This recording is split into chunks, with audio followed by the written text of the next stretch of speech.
terms of the. Yeah, I don't know if I look at that. I mean, I think sometimes on the road you got to give the opponents credit. I mean, you go into Tennessee with 6 players and gave ourselves a chance to win.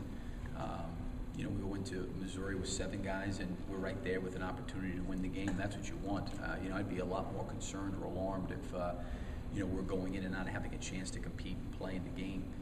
But we've been able to do that up to this point in time, and I think on the road, we've got a winning record on the road. I think our guys have done a really good job on the road this year. How much of a mentality is it to just kind of get back to work, and there's a lot more at stake? How quickly does that settle in, you think? Yeah, I mean, they've got to close the door on last night and be able to move to the next game right now. I think the next game for both teams is important.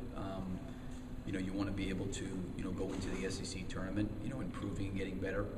Our team, because of this being now the 3rd game where, if we can get through these next 2 days without injuries, we'll have a full roster going into Kentucky. So I think we still have improvements and growth we can make, based on, the Alabama game and the Vanderbilt game, finally getting back to a full roster. So I still think that we want to be playing better, still need to improve. Certainly to go into Rupp and win, you're going to have to play well. You're not going to go in there and win the game by not playing well.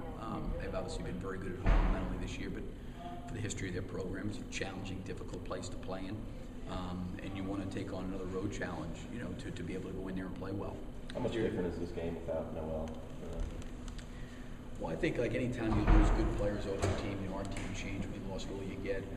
Their team's probably changed, losing Nerlens. He's probably by far the best shot blocker, maybe the best front court defender, of college basketball. I think anytime you lose a player like that and that caliber, that's always a loss. It's a loss for any team. I think anytime you lose guys that are in the rotation that are good players, I think every team, is hit by that, and it's challenging to be able to do that. And I think probably with the amount of minutes he was playing prior to his injury, you've got to distribute those minutes to other people. And there's different things that you've got to do on both ends of the floor, offensively and defensively, because he's such a great protector around the basket for them defensively. Willie Cauley, I think, has stepped up. He's gotten better. He's improved. He has shot blocking ability.